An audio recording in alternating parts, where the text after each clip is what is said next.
encuentra en Veracruz. De hecho, hace un momento inició la audiencia inicial en Pacho Viejo para imputarle el delito de que la acusan y que después analice si la vinculan a procesos. El día de hoy, como ya mencionabas, en la mañana fue detenida la jueza Angélica mientras se encontraba en la Ciudad de México. Pero ¿quién la detuvo, abogada? ¿Quién la detuvo? Sí, fue detenida cerca de las 7 de la mañana por elementos de la Guardia Nacional. Hay que decir que no iban uniformados y no se identificaron. Sin embargo, de acuerdo al Registro Nacional de Detenciones, la detención se quedó registrada, realizada por estos elementos. Posteriormente, la jueza fue trasladada a la Fiscalía Antisecuestros de la Ciudad de México, en donde hicieron un registro de sus lesiones. En ese momento acudimos varios elementos del Instituto Federal de la Defensoría Pública. Sin embargo, no nos dejaron verla.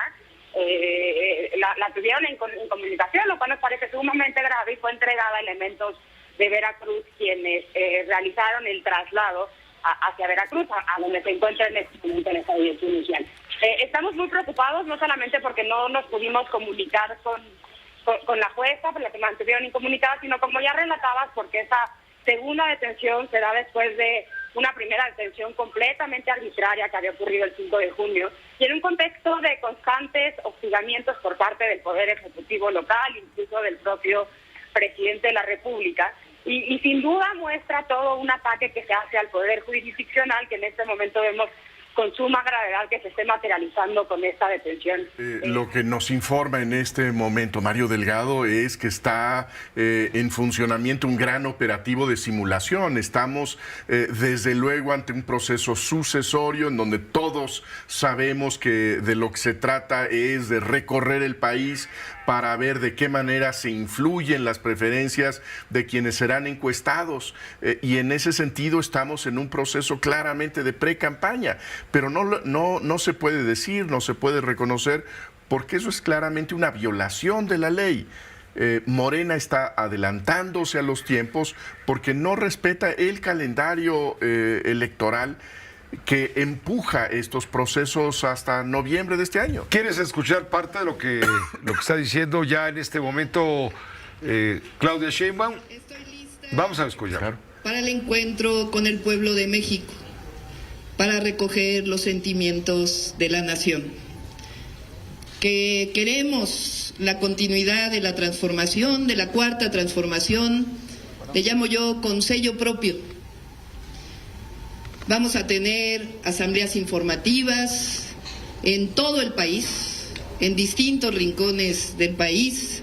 También vamos a reunirnos en encuentros ciudadanos con distintos sectores, con científicos, con artistas, con empresarios, con académicos, con cafetaleros, con cañeros, con campesinos, con agricultores, con ganaderos, con maestros. Es decir, vamos a iniciar este recorrido visitando territorios, pero también escuchando cómo se imagina el pueblo de México la continuidad de la cuarta transformación. Bueno, no sería el equitativo si solamente recorridos. escuchamos lo que diga Claudia Sheinbaum. Debimos haber escuchado lo que dijeron en su momento todos y cada uno de los aspirantes, por lo tanto, mejor comentémoslo contigo. ¿Crees que llega a buen término este esfuerzo de proceso sucesorio? Mira, yo creo que Morena está haciendo su trabajo, creo que lo ha preparado bien el terreno, el acuerdo del domingo pasado creo que logra la confluencia de todos los aspirantes a la candidatura, y yo creo que eso es positivo para las ambiciones de Morena. El asunto es que sin lugar a dudas se dejaron abiertas muchas cosas. Creo que se han puesto de manifiesto en los últimos días. Por ejemplo, el tema del financiamiento que se pretende resolver con esta propuesta de darle a cada uno de los aspirantes la misma cantidad de 5 millones de pesos. Pero sobre todo lo que está en el aire es esta idea de que van a tener recorridos armónicos por el país. ¿De veras en donde crees? no ¿De veras va, crees? No lo creo, pero esa es la pretensión que hay en la convocatoria, que esta sea una ceremonia de unidad. Y yo creo que en esta semana que tenemos ya de ver cómo se ponen las cosas, lo que vemos es que hay pues tensiones evidentes entre los aspirantes.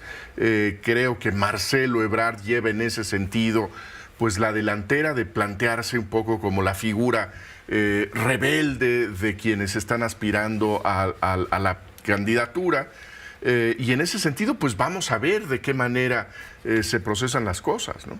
Fue un fiasco la primera práctica porque, como sucede de pronto cuando vas o al banco, a la tesorería, o a hacer un trámite y te dicen no hay sistema, bueno, pues así no hubo sistema en la Fórmula 1 para que hubiera circuito cerrado y seguridad en la pista para el Gran Premio de Canadá.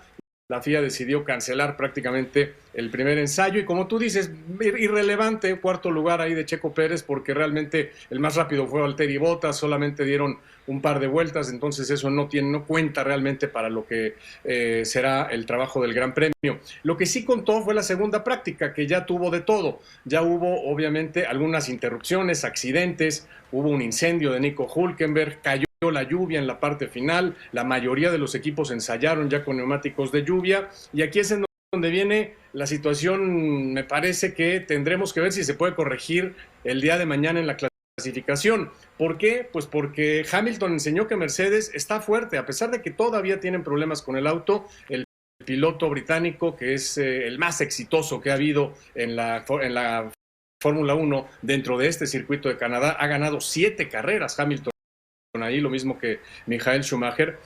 Me parece que simplemente necesitó acelerar un poco y se quitó de enfrente a todos los demás. Detrás su compañero Russell, y los dos hombres de Ferrari también estuvieron bastante bien, bastante presentes. Pues bueno, es que estamos hablando de una detención arbitraria. Si alguien entiende de esto, eres tú. Pues porque viví esta persecución política.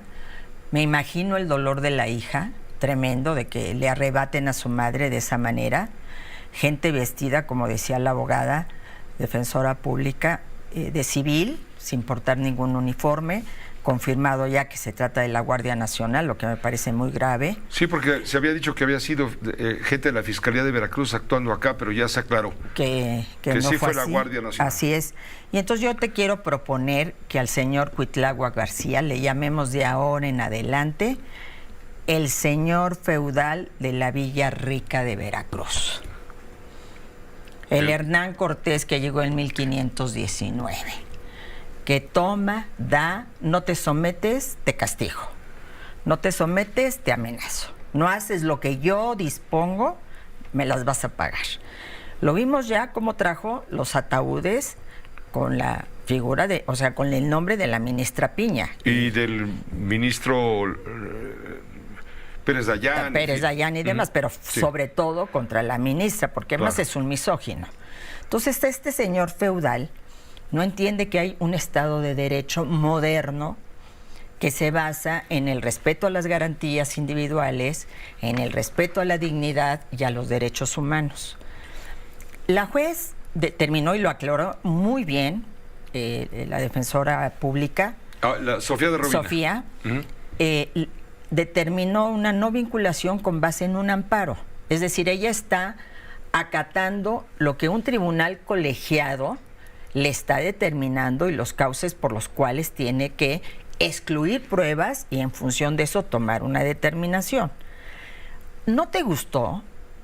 Tienes la apelación como Ministerio Público. Para eso hay cauces legales.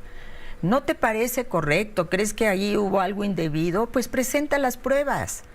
Pero no hagas una detención a todas luces arbitraria, que además configura el delito de tortura, de violación de los derechos humanos. Hubo un periodo de tiempo en donde nadie sabía dónde estaba la jueza y por eso la intervención tan rápida, yo debo reconocerle a la Defensoría Pública Federal. Entonces, ¿qué pasa? Que este gobernador, y además lo que a mí me parece muy grave son los mensajes que se están mandando.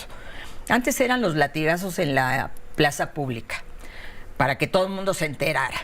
Ahora son estas detenciones arbitrarias, estas persecuciones políticas contra jueces por sus decisiones, violentando la independencia del Poder Judicial, o contra opositores que te estorban y que por la vía de los instrumentos jurídicos se persiguen.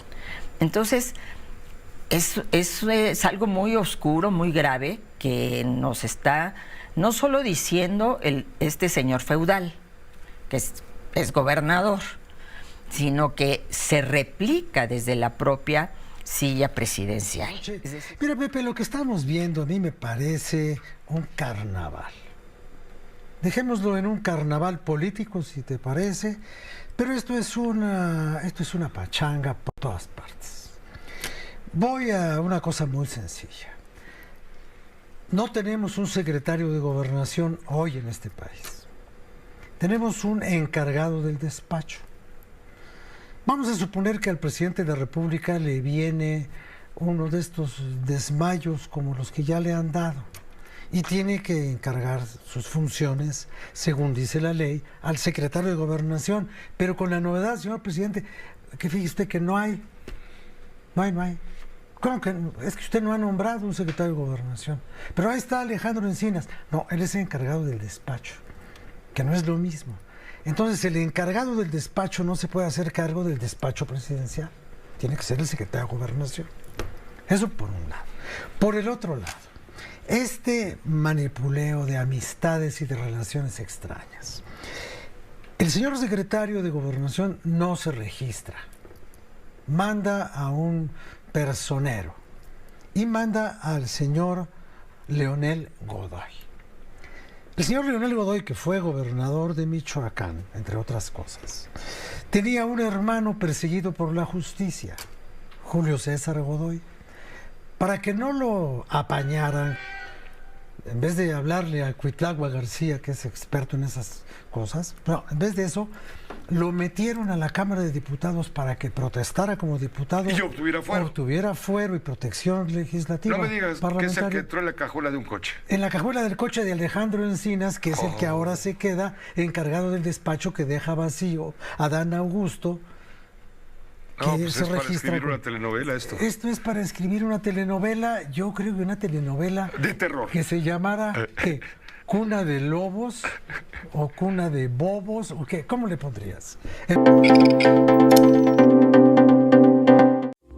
Esta fue una producción de Grupo Fórmula. Encuentra más contenido como este en radioformula.mx.